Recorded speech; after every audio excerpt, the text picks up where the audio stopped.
போன பாட்டில் இமாட்டன் ஜோவோட ஒய்ஃப் எல்லாம் காப்பாற்றி பச்சையான இடத்துக்கு போயிடணும்னு சொல்லி ஃபியூரியஸாக ட்ரை பண்ணிகிட்டு இருக்கும்போது மேக்ஸை வந்து அவள் சந்தித்து திரும்ப வந்து அந்த பிளான் நடக்காமல் மறுபடியும் இமாட்டன் ஜோ இருக்கிற சிட்டடலுக்கே வந்து அந்த இடத்த வந்து அவள் ஆக்குபை பண்ணுவாள்.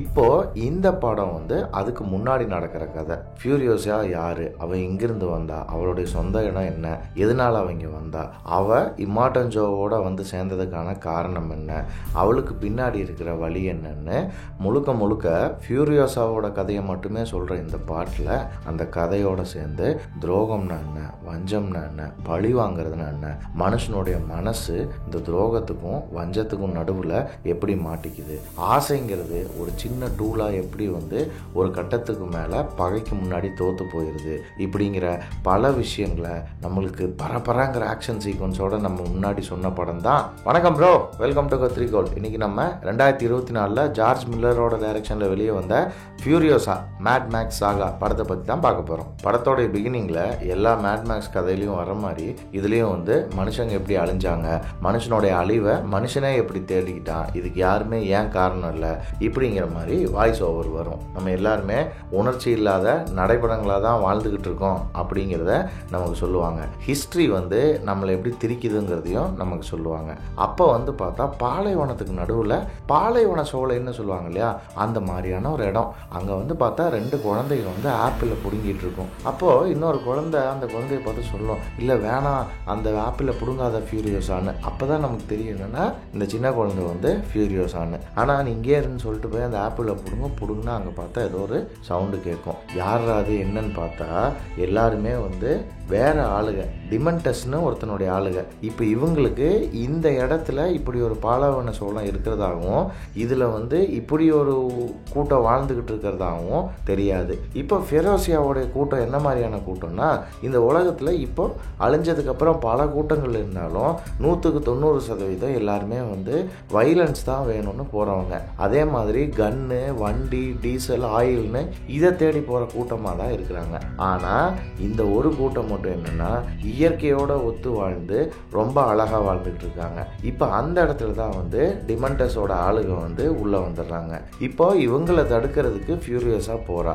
ஆனால் ஃபியூரியோஸானால அவங்கள தடுக்க முடியல. அவனால் தடுக்க முடியலங்கிறது ஃபியூரியோஸாவுக்கு தெரிஞ்ச உடனே என்ன பண்ணுறா, ஒரு விசிலை வச்சு ஊதி அவங்க அம்மா தான் அந்த கூட்டத்துக்கு தலைவியாக இருக்கா.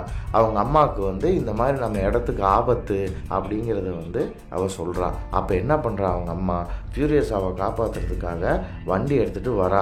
ஆனால் இந்த வில்லனுங்க வந்து ஃபியூரியோஸாவை தூக்கி வண்டியில் வீசிட்டு போயிடுறாங்க. வண்டியில் ஃபியூரியோஸாக போயிட்டுருப்பா, பின்னாடி வந்து அவங்க அம்மா துரத்திட்டு இருப்பாங்க.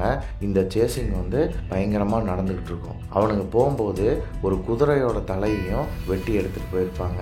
இப்போ பாலைவனத்துக்குள்ளே போயிடுவாங்க. பாலைவனத்துக்குள்ளே போனால் அவங்க அம்மா மட்டும் துப்பாக்கியை வாங்கிட்டு கூட வந்தவங்களை அனுப்பிச்சி விட்டுட்டு, நான் பார்த்துக்கிறேன், நம்ம இடம் வெளியே யாருக்கும் தெரியாத மாதிரி அப்படின்னு சொல்லிட்டு போவாங்க. இப்போ போனால் போகிற வழியிலேயே ஃபியூரியோஸாவுக்கு வந்து ஞாபகம் வந்துடும். சுயநினைவு வந்ததுக்கப்புறம் என்ன பண்ணுவா, அவன் அந்த வண்டியில் இருக்கிற பெட்ரோல் டேங்க்லேருந்து போகிற போஸை வந்து கடிச்சு விட்டுருவா. கடிச்சு விட்டா அவனுடைய வண்டியில் கொஞ்சம் கொஞ்சமாக பெட்ரோல் லீக் ஆகிட்டு இருக்கும். இப்போ மறுபடியும் சேசிங் நடந்துக்கிட்டு இருக்கும். அவங்க அம்மா துரத்திக்கிட்டே வருவாங்க. கிட்டத்தட்ட பக்கத்தில் போயிடுவாங்க. அந்த டைமில் ஃபியூரியோஸா வந்து கட்டை அவுத்துட்டு ஓடுவா. ஆனாலும் திரும்பி வந்து அவளை பிடிச்சிருவாங்க. அப்போ அவங்க அம்மா வந்து பின்னாடியே துரத்திட்டு போகும்போது விடிஞ்சிருக்கும். விடிஞ்சா நேராக போகாமல் சுற்றி வந்து அவங்கள வந்து ஒருத்தனை கொன்றுவாங்க அவங்க அம்மா. ஆனால் ரெண்டாவது ஆளை கொல்றதுக்கு முன்னாடியே அவன் வந்து அந்த கூட்டத்துக்குள்ளே போயிடுவான். யாரோட கூட்டம், டிமெண்டஸோட கூட்டத்துக்குள்ளே போயிடுவான். டிமெண்டஸோட கையால் ஒருத்தன், எதுக்காக இப்போ இந்த பொண்ணை கூட்டிகிட்டு வந்திருக்க, எங்கேருந்து வர நீ அப்படின்னா, அதுக்கு அவன் சொல்லுவான், இல்லை நான் டிமெண்டஸ் கிட்ட தான் சொல்லுவேன். ஏன்னா இந்த ஒரு விஷயத்த நான் டிமெண்டஸ் கிட்ட சொன்னாதான் எனக்கு வந்து ஒரு ப்ரொமோஷன் கிடைக்கும், நான் வந்து சுகமாக வாழ முடியும், உங்ககிட்ட நான் சொல்ல மாட்டேன்னு சொல்லுவான். அதுக்கப்புறம் இல்லை ஏதோ நடக்கும், ஆனால் கடைசி வரைக்கும் அவன் சொல்ல ஒத்துக்க மாட்டான். அப்படி இருக்கும்போது அவங்க அம்மா பின்னாடியே சேஸ் பண்ணிட்டு வருவாங்க இல்லையா, வந்து இவனை ஏம் பண்ணி ஷூட் பண்ணலாம், இவன் இந்த உண்மையெல்லாம் சொல்கிறதுக்கு முன்னாடி அப்படின்னு நினைக்கும் போது ஃபியூரியோஸாவே அவன் வண்டியோட ஒயரை எடுத்து அந்த வீலுக்குள்ளே வச்சு அவனை வந்து அவன் கழுத்தை வந்து இறுக்கி விட்டுருவா. இறுக்கி விட்டா இப்போ வந்து நமக்கு டிமெண்டஸை காட்டுவாங்க. டிமெண்டஸ் எப்படிப்பட்ட ஆள் அப்படின்னா, அவனுக்கு வந்து பைக்ஸை பற்றியும் மெஷின்ஸை பற்றியும் ரொம்ப இன்ட்ரெஸ்ட் இருக்கும். அதே மாதிரி வந்து மனுஷங்களுடைய ஹிஸ்ட்ரியை பற்றியும் ரொம்ப இன்ட்ரெஸ்ட் இருக்கும். அதுக்காகவே அவன் என்ன பண்ணுவான்னா, ஹிஸ்ட்ரியை பற்றி தெரிஞ்ச ஒரு ஆளை எப்பயுமே கூட வச்சுருப்பான். அவன் அடிக்கடி வந்து டிமண்டஸ்க்கு ஹிஸ்ட்ரியை பற்றி சொல்லிக்கிட்டே இருப்பான். அதே மாதிரி இயற்கையான விஞ்ஞானம் தெரிஞ்ச ஒரு ஆளையும் கூட வச்சுருப்பான். எதுக்காகன்னா, டிமண்டஸோடைய கேரக்டரே வந்து அவன் கெட்டவன் தான், ஆனால் வந்து அவன் விருப்பப்பட்டு கெட்டவன் ஆகலை, வேற வழி இல்லாமல் கெட்டவன் ஆயிருக்கான் அப்படிங்கிற மாதிரி தான் நமக்கு காட்டியிருப்பாங்க.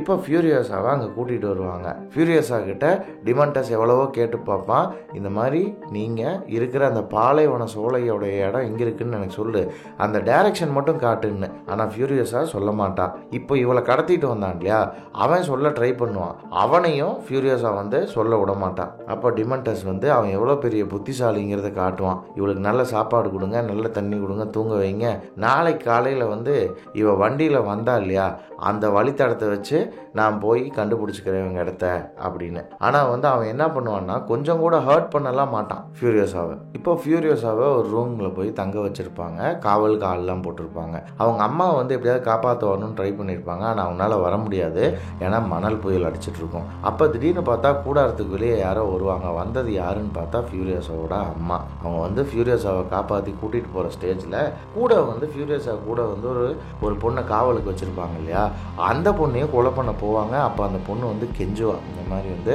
நானும் ஒரு குழந்தைக்கு அம்மா தான், நீங்கள் எனக்கு தயவு செஞ்சு இறக்கம் காட்டுங்க அப்படின்னு கெஞ்சும் போது அவங்க அம்மா வந்து அவளை விட்டுட்டு போயிடுவாங்க. ஆனால் அவள் போய் போட்டு கொடுத்துருவான், இந்த மாதிரி ஃபியூரியஸாவை அவங்க அம்மா வந்து கூட்டிகிட்டு போயிட்டாங்கன்னு. இப்போ டிமண்டஸ் வந்து விடுவானா, பின்னாடியே வந்து தேட ஆரம்பிப்பான். அதுவும் வந்து என்ன, அவங்க அம்மா மேலே தீயை பற்றி விட்டு எவ்வளவோ இது பண்ணுவான். ஆனாலும் கடைசி வரைக்கும் அவங்க அம்மா சமாளித்து போவாங்க. போனால் ஒரு கட்டத்துக்கு மேலே என்னென்னா, நாயை வச்சு இவங்களை ட்ராக் பண்ணுறாங்கன்னு தெரிஞ்சோன்னே ஃபியூரியஸாவை நீ எப்படியாவது தப்பிச்சு போயிரு, நான் இவங்ககிட்ட இருந்து உன்னை காப்பாற்றிக்கிறேன், நீ ஆனால் நம்மளோட இடத்துக்கு சேஃபாக போயிருன்னு சொல்லுவாள். ஆனால் ஃபியூரியஸா வந்து அவங்க அம்மாவை விட்டுட்டு போக மனசு இல்லாமல் அவங்க அம்மா மாட்டிக்கிட்ட இடத்துக்கே திரும்ப வந்துடுவான். வந்தால் இப்போ டிமண்டஸ் வந்து அவளை டார்ச்சர் பண்ணுவான். இங்கே பாரு, இந்த மாதிரி அந்த பாலைவன சோலை எங்கே இருக்குன்னு சொல்லு, உங்கள் அம்மாவை நான் விட்டுறேன், அப்படி இல்லைன்னா உன் கண்ணு முன்னாடியே வந்து உங்கள் அம்மாவை நான் டார்ச்சர் பண்ணி கொல்லுவேன் பாரு அப்படின்னு சொல்லுவான்.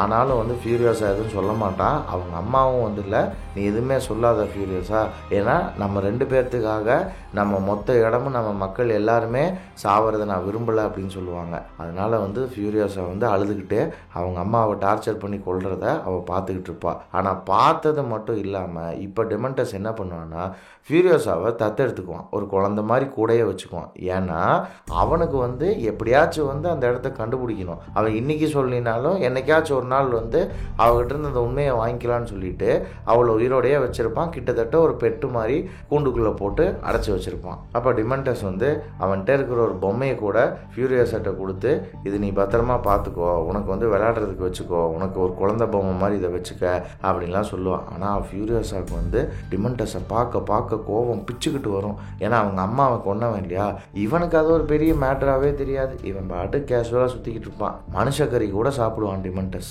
ஆனால் ஃபியூரியஸாவை ஒரு துளி கூட ஹர்ட் பண்ண மாட்டான். இப்போ ஃபியூரியஸா இருக்கிற கூண்டிலேயே தான் அந்த ஹிஸ்ட்ரியை பற்றி பேசுகிறவரும் இருப்பார். அவர் கூட வந்து சொல்லுவார், நீ வந்து என்ன மாதிரி வந்து வாழ கற்றுக்க, எனக்கு தெரிஞ்ச விஷயத்தெல்லாம் நான் உனக்கு சொல்லித்தரேன், அப்போது நம்மளுடைய தேவை அவனுக்கு இருந்துச்சுன்னா நம்மளை அவன் கொல்ல மாட்டான் அப்படிமா. ஆனால் ஃபியூரியஸா வந்து அது கொஞ்சம் கூட கண்டுக்கவே மாட்டான். அப்போது என்ன பண்ணுவான்னா, அந்த ஹிஸ்ட்ரி சொல்கிறவர்கிட்ட பச்சை குத்துற ஆணி இருக்கும், அதை வச்சு அவங்க இடத்துக்கு போகிறதுக்கான ரூட்டை ஸ்டார் மேப்பாக கையில் வந்து பச்சை மட்டும் குத்தி வச்சுக்குவா.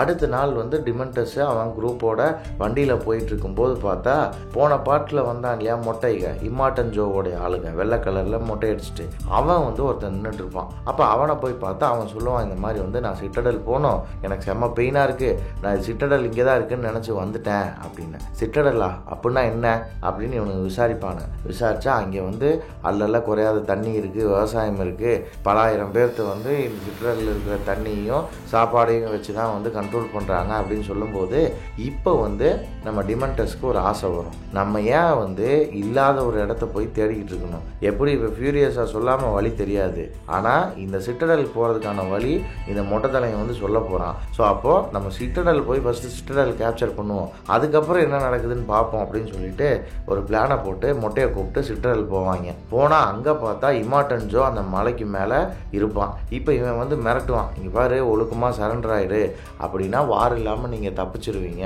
எங்களோட சண்டை போடணும்னு நினச்சிங்கன்னா உங்களால் வந்து சர்வைவ் ஆக முடியாது அப்படின்னு டிமெண்டஸ் மிரட்டும் போது இம்மார்டல் ஜோவில் இவன் யாரா அவன் காமெடி பீஸு அப்படிங்கிற மாதிரி தான் டீல் பண்ணுவான். ஏன்னா அவனுக்கு அந்த வெள்ளை கலரில் மொட்டையனுக்கு இருக்கானுங்க இல்லையா, அவங்க எல்லாருமே வந்து சூசைட் பாம்பர்ஸ். அவனுக்கு கையில் வந்து வெடி மருந்து வச்சுருக்கானுங்க.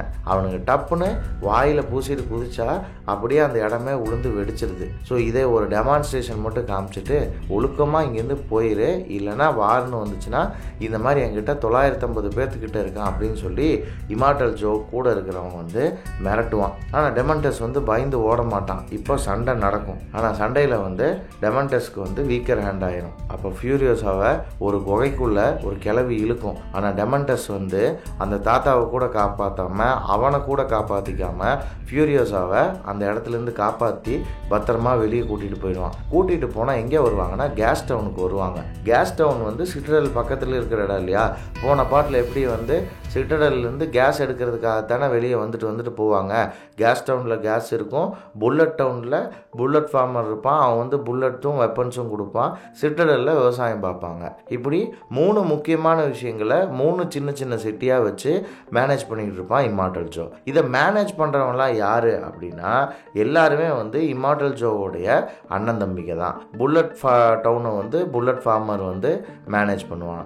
ஆயில் டவுனை வந்து இன்னொருத்த பீப்புள் ஈட்டர்ன்றவன் மேனேஜ் பண்ணுவான். இதை சிட்டடலை வந்து இம்மார்டல் ஜோ வந்து மேனேஜ் பண்ணுவான். இதுக்கு எல்லாத்துக்கும் தலைவன் யாருன்னா, யார் சிட்டடலில் மேனேஜ் பண்ணுறானோ அவன் தான் தலைவன். இப்போ இந்த விஷயமெல்லாம் அங்கே போனதுக்கப்புறம் தான் நம்ம டிமெண்டஸுக்கு தெரியும். இப்போ அவன் ஒரு பிளான் பண்ணுவான், எப்படியாச்சும் வந்து நம்ம வந்து ஆயில் டவுனை கேப்சர் பண்ணணும் அப்படின்னு. அப்போது அந்த மொட்டை தலைவனுங்க சூசைட் பாம்பர்ஸ் இருப்பானுங்க இல்லையா, அதே மாதிரி ஒரு சூசைட் பாம்பர்ஸ் மாதிரி இவனுங்களை ஆளுகளே ரெடி பண்ணி இப்போ அந்த கேஸ் எடுத்துகிட்டு போன அந்த ட்ரக் இருக்கு இல்லையா, அந்த ட்ரக்கை இவனுங்க வந்து அட்டாக் பண்ணுற மாதிரி செட் பண்ணி இப்போ அந்த கேஸ் டவுனை மேனேஜ் பண்ணிட்டு இருக்கிற ஆளை அதை பார்க்க வச்சு அந்த ட்ரக்கை காப்பாற்றுற மாதிரி காப்பாற்ற வச்சு எப்படியோ கேஸ் டவுனுக்குள்ளே வந்து இவனுக்கு ஆளோட உள்ளே போய் கேஸ் டவுனை வந்து கேப்சர் பண்ணிடுவான். பண்ணால் இப்போ இந்த விஷயத்தை வந்து இம்மார்டன் ஜோக்கு சொல்லியிருப்பாங்க. இம்மார்டன் ஜோ நம்பவே மாட்டான். இவன்லாம் ஒரு ஆள், ஒரு டம்மி பீஸு, இவன் எப்படி வந்து கேப்சர் பண்ணியிருப்பான் அப்படின்னா அப்போ பார்த்தா என்னன்னா இவங்க அண்ணன் இருக்கான் இல்லையா பீப்புள் ஈட்டர், கேஸ் டவுனை மேனேஜ் பண்ணுறவன்,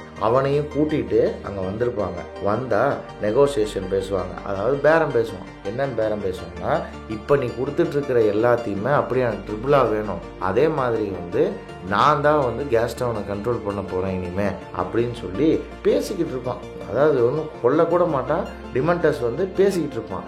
அப்போயே வந்து இந்த இம்மார்டன் ஜோவோடைய பசங்க 2 பேர் கொஞ்சம் மூளை வளர்ச்சி கம்மியான ஆளுகளாக இருப்பானுங்க. அவனுக்கு வந்து பேச பேச நான் வந்து முன்னாடி ஹீரோ மாதிரி செய்கிறேன் பாடுற அவனை அப்படின்ட்டு வருவானுங்க. வந்தால் அவனுங்களுக்கு அறியாமையாக அவங்க சித்தப்பண்ணியை அவனுங்களே கொண்டுருவானுங்க. இப்போ அவன் செத்து போயிடுவான். இப்போ என்னென்னா சாயங்காலத்துக்குள்ளே என்ன நீ அனுப்பலைன்னா கேஸ் டவுன் ஃபுல்லாக பாம்பு வச்சுருக்கேன், அது வெடிச்சிரும்னு சொல்லி இம்மார்டன் ஜோ வந்து மிரட்டுவான் டிமெண்டஸ். அப்போ தான் டிமெண்டஸ் வந்து ஒரே ஒரு வீக் லிங்க் விட்டுருவான். என்னென்னா இந்த இடத்துக்கு ஃபியூரியோஸாவையும் கூட்டிகிட்டு வந்திருப்பான். இம்மார்டன் ஜோ வந்து ஃபியூரியோஸாவை பார்த்தோன்னே கண்டுபிடிச்சிருவான் அவள் வந்து டிமெண்டஸோட குழந்தை இல்லைன்னு. அதையா ஃபியூரியோஸா கிட்ட கேட்கும்போது அவளும் ஆமாம் இவன் வந்து எனக்கு அப்பம் கிடையாது, எங்கள் அம்மாவை இவன் கொன்னுட்டான், என்னை ஃபோர்ஸ் பண்ணி தான் இவன் தூக்கிட்டு வந்திருக்கான் அப்படின்னு சொல்லும்போது இப்போ இம்மார்டன் ஜோ வந்து ஒரு டீலுக்கு ஒத்துக்குவான். என்னென்னா கேஸ் டவுனை நீயே மேனேஜ் பண்ணிக்க, நீ கேட்ட அளவுக்கெல்லாம் உனக்கு தர முடியாது, நீ கேட்டதில் 25% வந்து நான் இன்க்ரீஸ் பண்ணி தரேன், அவ்வளோதான் என்னால் தர முடியும்.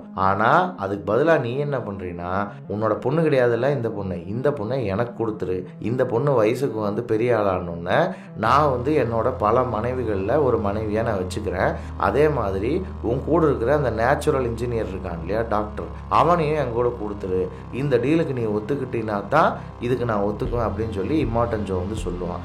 இம்மார்டன் ஜோ ஏன் அப்படி சொல்கிறான்னா அவனுக்கு வந்து நிறைய மனைவிகள் இருக்காங்க. இப்போ 2 ஆண் ஆண் குழந்தைங்க மட்டும்தான் அவனுக்கு இருக்கு இல்லையா, அந்த 2 பேருமே கொஞ்சம் முட்டாப்பயல்களாக இருக்கானுங்க. அதனால புத்திசாலித்தனமான இன்னொரு ஆண் குழந்தைக்காக பல பொண்ணுகளை ஒரே டைமில் ப்ரீட் பண்ணிக்கிட்டு இருந்தான் இம்மார்டன் ஜோ. அது மட்டும் இல்லாமல் என்னென்னா, போன பாட்டில் காட்டுவாங்க இல்லையா, இவனுடைய ஒய்ஃபுகள்லாம் 3 தடவை தான் குழந்தை பெற்றுக்கிறதுக்கான வாய்ப்பு கொடுக்கப்படும். அதுக்கு மேலே வந்து இவங்க ஆண் குழந்தைய பெற்றுக்கல அல்லது ஆரோக்கியமான ஒரு குழந்தைய பெற்றுக்கல அப்படின்னா அவங்கள வந்து என்ன பண்ணுவாங்கன்னா தாய்ப்பால் மில்க் பண்ணுற இடத்துக்கு கூட்டிகிட்டு போய் விட்டுருவாங்க.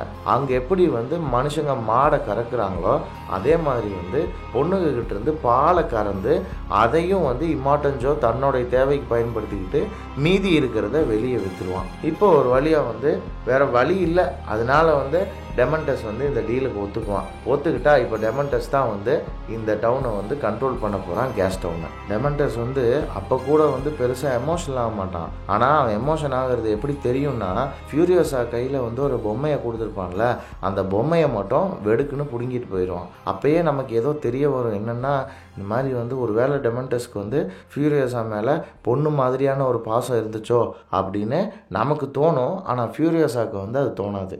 அதுக்கப்புறம் நான் சொன்ன இந்த ஒய்ஃப் பற்றின விஷயங்கள்லாம் காட்டினா இப்போ ஃபியூரியோஸா வந்து ஒவ்வொரு முடியாக வெட்ட ஆரம்பிப்பா. எதுக்கு வெட்டுவான்னா, அந்த பையன் இருக்கான் இல்லையா, இம்மார்டன் ஜோவுடைய பையன், அவன் வந்து இவளோட முடியை தொட்டு விளையாடுறதுனால அவன் கைக்கு இந்த முடி சிக்கக்கூடாது, அதே மாதிரி இவளை எதுவும் அவன் பண்ணிடக்கூடாதுன்றதுக்காக முடியவே வந்து அவள் வெட்டுவாள். இவன் அதே மாதிரி அவளை வந்து கூப்பிட்டு போய் அந்த முடியை பிடிச்சி ஆட்டிக்கிட்டு இருக்கும்போது பார்த்தா முடி கையோடு வந்துடும்.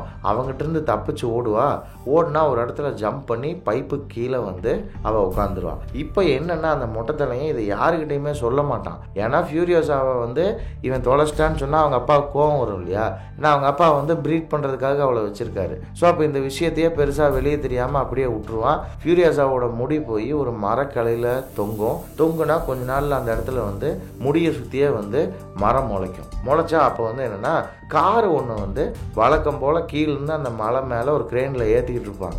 அப்போ காரு வந்து அந்த தொங்கிட்டு இருக்கும். இப்போ அதை யாரா காப்பாற்றுறது அப்படின்னு பார்த்தா டப்புன்னு ஃபியூரியோஸா இருந்துட்டு நான் போகிறேன் அப்படின்னு சொல்லி அவள் போவான். ஆனால் என்னன்னா, இப்போ ஃபியூரியோஸா வந்து பொண்ணுன்னு யாருக்குமே தெரியாது.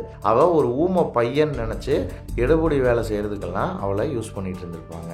இப்போது இவள் பயங்கரமாக இந்த வேலையை செஞ்சோம்னா அங்கே இருக்கிற சீஃப் மெக்கானிக்கு வந்து இவன் மேலே ஒரு இன்ட்ரெஸ்ட் வந்து, நீ உண்மையாலுமே நல்லா வேலை செய்கிற, இனிமேல் வந்து நீயே வந்து இந்த விஞ்ச் ஆப்ரேஷன்லாம் முன்னாடி நின்று பார்த்துக்கோ அப்படின்னு சொல்லி அவளுக்கு வந்து பதவி உயர்வு கொடுப்பாங்க. இப்படியே ஸ்டெப் பை ஸ்டெப்பாக அவள் மேலே போவாள். இப்போ என்னென்னா, அந்த இடத்துல இருக்கிற சீஃப் மெக்கானிக் வந்து அங்கே இருக்கிற பார்ட்ஸ் எல்லாம் வச்சு சிந்தினது சிதறினதெல்லாம் வச்சு ஒரு மிகப்பெரிய வண்டியை நம்ம வந்து உருவாக்க போகிறோம்னு சொல்லிக்கிட்டு இருப்பான். அப்போ அந்த இடத்துல ஃபியூரியோஸா வந்து பையன் மாதிரி வந்து நின்றுட்டு இருப்பான்.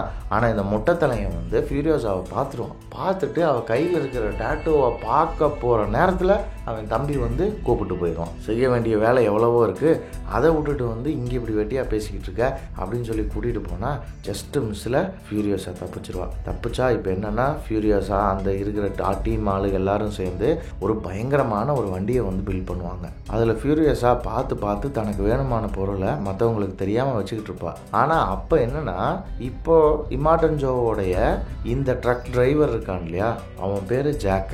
அவன் மட்டும் இதை வந்து ஒரு சைடாக வந்து நோட்டம் விட்டு ஒரு மாதிரி கெஸ் பண்ணிடுவான். இவன் ஏதோ ஒரு வேலையை செய்கிறா, ஆனால் எதுக்காக செய்கிறான்னு தெரியல அப்படிங்கிற மாதிரி ஃபியூரியோஸாவை பற்றி கெஸ் பண்ணிடுவான். இப்போ என்னென்னா, ஜாக் வந்து அந்த ரெடி பண்ண வண்டியை எடுத்துகிட்டு மறுபடியும் இப்போ கேஸ் டவுனுக்கு போய்கிட்டு இருக்கும்போது பார்த்தா அந்த வண்டியை அட்டாக் பண்ண வந்துடுவாங்க. யார் வருவா அப்படின்னு பார்த்தா நம்ம டிமெண்டஸ் வந்து இப்போ கேஸ் டவுனை வந்து ஆட்சி பண்ணிட்டு இருக்கான் இல்லையா, அவன் கூட இருந்தவன் டிமெண்டஸ் கூட சண்டை போட்டு ஒத்து வராமல் இப்போ தனியாக வந்து பிரிஞ்சு வந்துட்டான். அதாவது கூட்டணி வந்து பிரிஞ்சு போச்சு. ஸோ அதனால் வந்து இப்போ டிமெண்டஸ்க்கும் இம்மார்டல் ஜோக்கும் தானே கூட்டணி. ஸோ அதனால் வந்து இம்மார்டல் ஜோவோட ட்ரக்கை நான் வந்து பிடிக்கிறேன்னு சொல்லி அவங்க ஆளுகளோட வந்து சண்டை போட்டுக்கிட்டு இருப்பான். அப்போ தான் பார்த்தா நமக்கு தெரியும் என்னென்னா, ஃபியூரியோஸா வந்து அந்த ட்ரக்குக்குள்ளே ஒளிஞ்சிருக்கா அப்படின்னு. அவங்க பயங்கரமாக சண்டை நடந்துட்டு இருக்கிற கேப்பில் வந்து அந்த வண்டியோட மெக்கானிக் செத்து போயிடுவான். செத்து போனால் பார்த்தா அதுக்கு பதிலாக வந்து ஃபியூரியோஸா வந்து அந்த வண்டியில் இருக்கிற பிரச்சனையெல்லாம் ரெடி பண்ணி அந்த சண்டையில் வந்து ஜாக்குக்கு ஹெல்ப் பண்ணுவான். கடைசியில் அந்த சண்டையில் வந்து ஜாக்கும் ஃபியூரியஸாவும் சேர்ந்து அவனுங்களை கொன்று ஜெயிச்சிருவாங்க. ஜெயிச்சுட்டு கடைசியில் வந்து ஃபியூரியஸா வந்து ஜாக்கோடைய கழுத்துலேயே துப்பாக்கியை வைப்பா. இந்த மாதிரி வந்து நான் சொல்கிற இடத்துக்கு வண்டியை ஓட்டு, இல்லை நீ கிளம்பு அப்படின்னு. அப்போ ஜாக் வந்து டப்புன்னு பிரேக்கை போட்டு ஃபியூரியஸாவை கீழே உலக்காட்டி எட்டி உதச்சி தள்ளிட்டு போயிடுவான். போயிட்டு திரும்பி வருவான். ஃபியூரியஸாவை வந்து இவன் விட்டுட்டு இந்த மாதிரி போயிட்டானே, இப்படி நம்ம ஏமாந்துட்டோமே, நடு இதில் நிற்கிறோமே அப்படின்னு சொல்லி கோபத்தில் கத்திட்டு நொண்டி நொண்டி நடந்து போயிட்டு இருக்கும்போது போன ஜாக் வந்து திரும்பி வந்து, இங்கே பாரு, உனக்கு இந்த இடத்த விட்டு போகிறத தவிர வேற வழி இல்லை, நீ வேற ஏதோ ஒன்று பண்ணணும்னு நினைக்கிற, இது எல்லாமே எனக்கு நல்லா தெரியுது.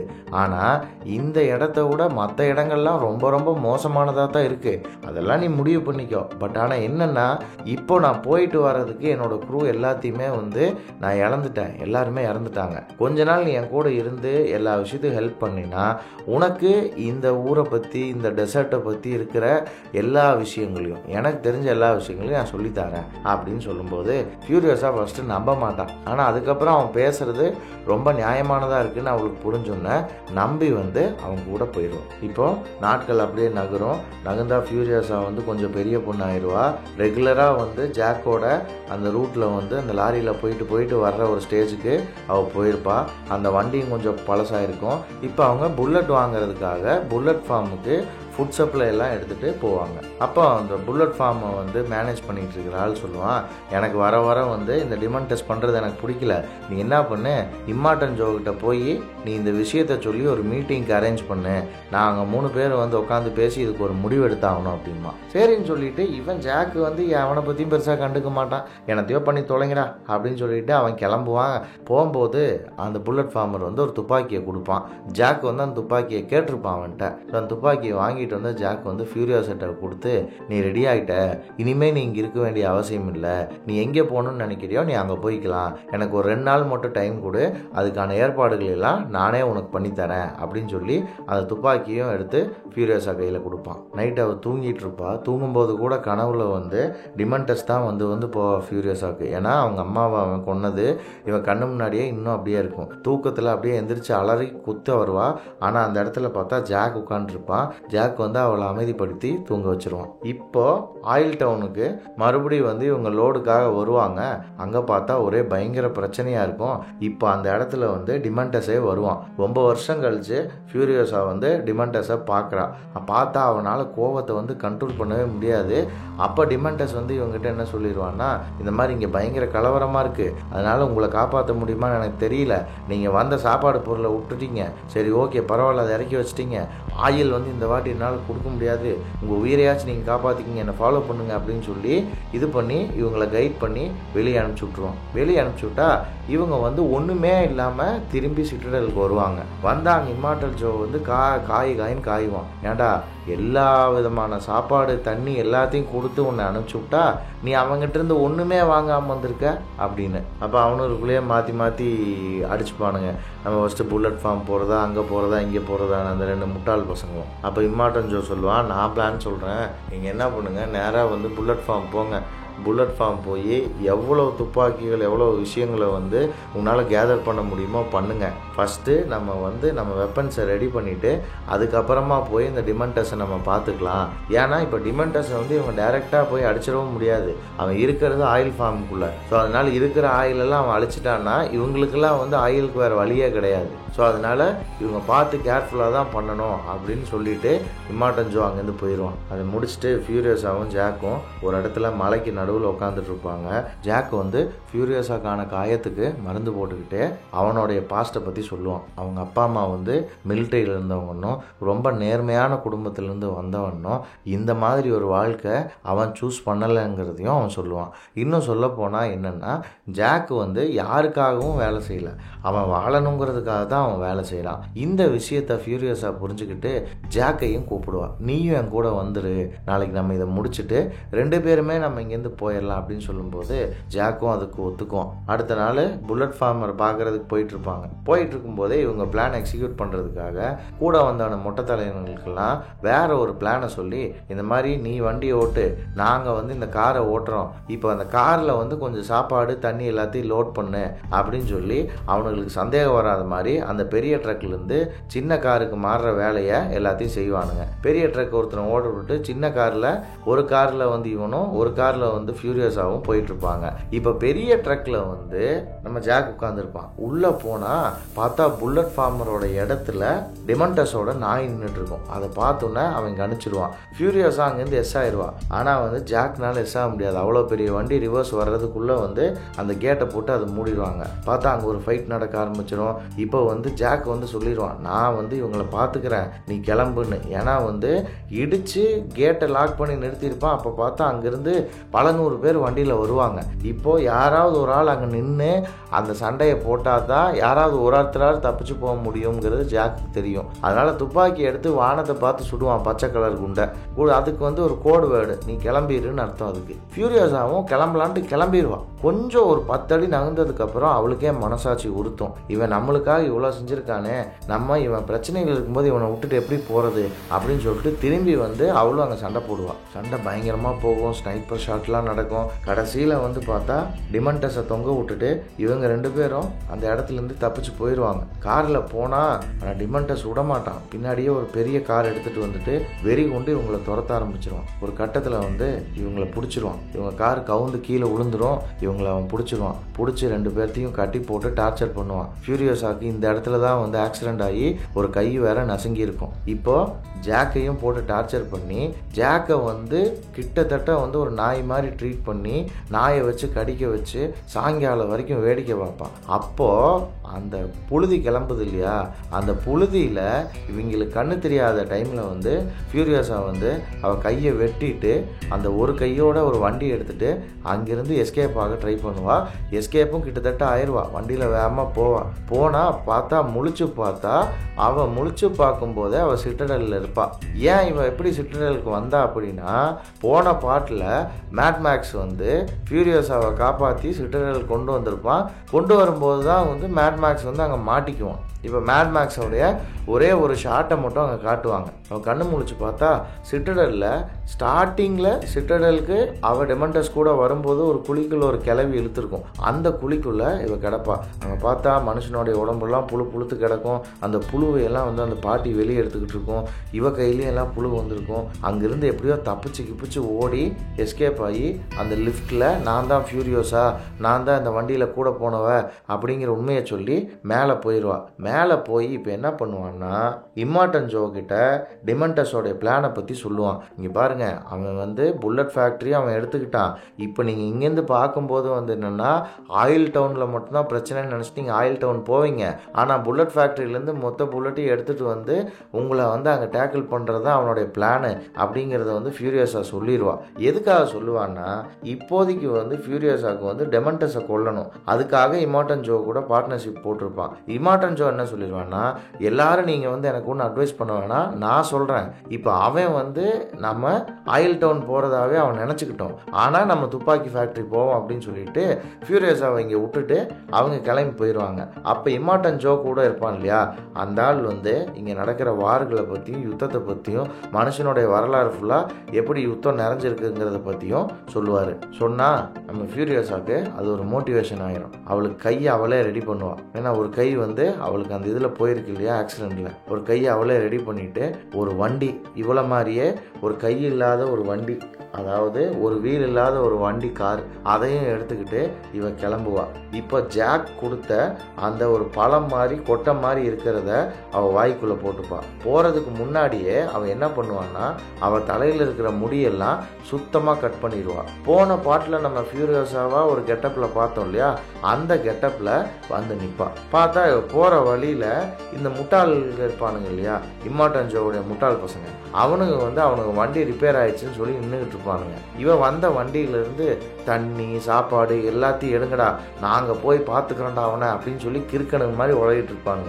இவ்வளோ இல்லை, அவனுக்கு போட ஆர்டருக்கு ஒத்து வந்த மாதிரி அல்லது கேட்ட மாதிரியே தண்ணி டயரு எல்லாத்தையும் கழட்டி அந்த காரில் மாட்டிட்டு அவனுங்களை கூட்டிகிட்டு போகாமல் இவ கார் எடுத்துகிட்டு கிளம்பிடுவான். அவளுக்கு இருக்கிற மொத்த வெறியும் காட்டுறதுக்காக வெறி கொண்டு துரத்துவான். இதை டிமெண்டஸ் பின்னாடி பார்த்துட்டு முன்னாடியே ஒரு பிளான் பண்ணியிருப்பான். என்னன்னா ஸ்பிளிட் ஆயிடுறது, ஆளுக்கு ஒரு சைடாக போயிட்டு டிமெண்டஸ் வண்டி மாறிடுறது அப்படின்னு. இப்போ ஃபெரோஷியா டிமெண்டஸ் தான் நினச்சி அவன் போகிற வண்டியை தரத்திட்டு போனால் அங்கே டிமெண்டஸ் இருக்க மாட்டான். அப்போ என்னடா இதுன்னு பார்க்கும்போது அந்த வண்டிக்காரனே போய் புதக்குழியில் உளுந்து இறந்துருவான். இப்போ டிமெண்டஸ் யாருன்னு கண்டுபிடிக்கிறதுக்காக மணல் மேட்டு மேலே ஏறி நின்னா இந்த பக்கம் ஒரு வண்டி போயிட்டுருக்கோம், அந்த பக்கம் ஒரு வண்டி போயிட்டுருக்கும். எந்த வண்டி டிமெண்டஸ்ன்னு தெரியாது. அப்போது போன பாட்டில் இந்த பாலைவன கொள்ளைக்காரங்க இருக்காங்க இல்லையா, அவங்க ஒரு வண்டியை பிடிச்சிருவாங்க.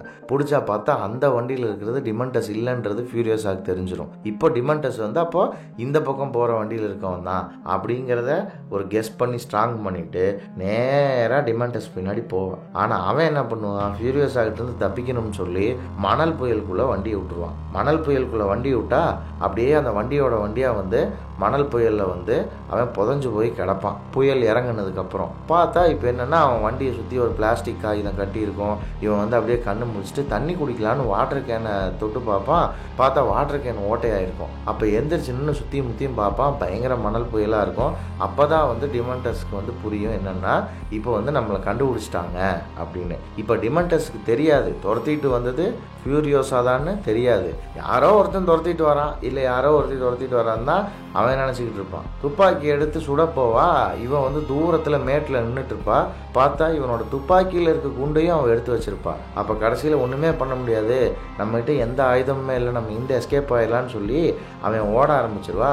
ஆனால் ஃபியூரியஸாக பின்னாடியே ஒரு சின்ன அந்த காரை எடுத்துக்கிட்டு மெதுவாக அவனை ஃபாலோ பண்ணால் ஒரு கட்டத்துக்கு மேலே அவன் டயர்டாகி, சரிடாப்பா என்கிட்ட ஒன்றுமே இல்லை, நான் சரண்டர் ஆயிரேன், என்கிட்ட ஆயுதமும் இல்லை, வேறு எந்த விஷயமும் இல்லை அப்படின்னு சொல்லும்போது ஃபியூரியஸாக கார்லேருந்து இறங்கி வருவாள். இறங்கி வந்தால் இப்போ டிமெண்டஸ்க்கு இது யார் என்னன்னு தெரிஞ்சுக்கணும்னு ஒரு ஆசை. அதே மாதிரி ஏதாவது ஒரு வாய்ப்பில் அங்கே தப்பிக்க முடியாதா அப்படின்னு சொல்லிட்டு என்ன பண்ணுவான்னா, ஹோப்பே இல்லை, நம்பிக்கைன்ற ஒரு விஷயமே இல்லைன்னு சொல்லி லெக்சர் எடுத்துக்கிட்டு இருப்பான். நம்பிக்கையே ஒரு விஷயமே இல்லைன்னு சொல்கிறவன் இவ பக்கத்தில் வந்தால் இவகிட்ட இருக்கிறத வச்சு எப்படியாச்சும் தப்பிச்சிடலான்னு ஒரு எண்ணத்தில் ஒரு நம்பிக்கையில் தான் இருப்பான். அதை புத்தருக்கு ஆசையே இருக்கக்கூடாதுங்கிறது ஒரு ஆசைங்கிற மாதிரி. கடைசியில் பார்த்தா அவகிட்ட இருந்து ஒன்றும் எடுக்க முடியாது, மறுபடியும் அடியை வாங்கி படுத்துருவான். படுத்தா இப்போ என்னன்னா ஃபியூரியஸாக சொல்லுவா, நான் யாருன்னு உனக்கு தெரியுதாடா நாயே அப்படின்னு. அவன் தெரியலம்பா. க்ளூ கொடுன்னு கேட்பா. அதுக்கப்புறம் போட்டு செம்மடி அடிப்பா. அடித்தா என்ன ஆகும்னா, இப்போ பேசிகிட்டு இருக்கவே